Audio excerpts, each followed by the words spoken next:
এবারে অফিসিয়ালি বলে দেওয়াই যায় যে পাকিস্তানে সামরিক শাসনের যুগের সূচনা হয়ে গেল আরো একবার। দেখুন, এটা যে আমরা এতদিন ধরে বলতাম, এটা বোঝার জন্য বিশাল কিছু জিওপলিটিক্স বোঝার দরকার নেই। পৃথিবীতে পাকিস্তান ছাড়া দ্বিতীয় আর কোনো দেশ নেই যে দেশের কিনা প্রধানমন্ত্রী যখন অন্য দেশের সফরে যায় তার সঙ্গে অল টাইম সমস্ত গুরুত্বপূর্ণ মিটিং এ সঙ্গে থাকে সেই দেশের আর্মির চিফ, যেটা একমাত্র পাকিস্তানের ক্ষেত্রে হয়েছে। কাজেই এটুকু সারা পৃথিবীর কাছে ক্লিয়ার যে পাকিস্তানে প্রধানমন্ত্রীর থেকেও অনেক বেশি গুরুত্বপূর্ণ এবং শক্তি রাখে পাকিস্তানের যিনি আর্মি চিফ আসিম মনির তিনি।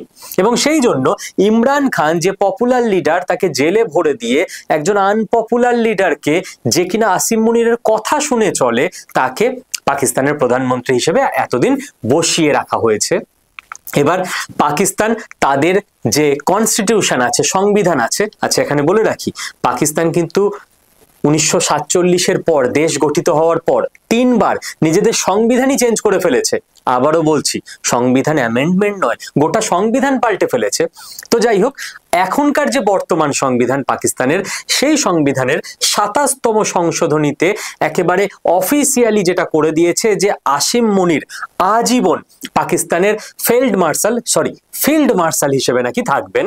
তো এর ফলে কি হলো, একটা নতুন পোস্ট গঠন হবে, CDF, chief of defence force, অনেকে বলে সিজফায়ার ডিমান্ডিং ফোর্স, যাই হোক।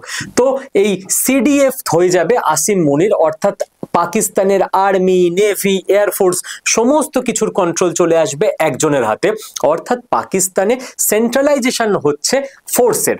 আর যখনই এটা হয়েছে, সে আপনার ইয়াইয়া খানের সময় থেকে বলুন কিংবা পারভেজ মোশাররফের সময় বলুন, তখনই কিন্তু ভারতবর্ষের সঙ্গে পাকিস্তানের যুদ্ধ হয়েছে।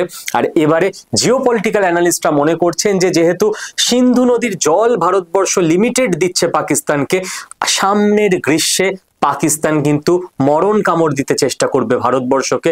আর ভারতবর্ষও তাই বর্ডারে একের পর এক নোটাম জারি করে যুদ্ধাভ্যাস চালিয়ে যাচ্ছে, যে কোনো ইভেন্চুয়ালিটির জন্য রেডি থাকছে।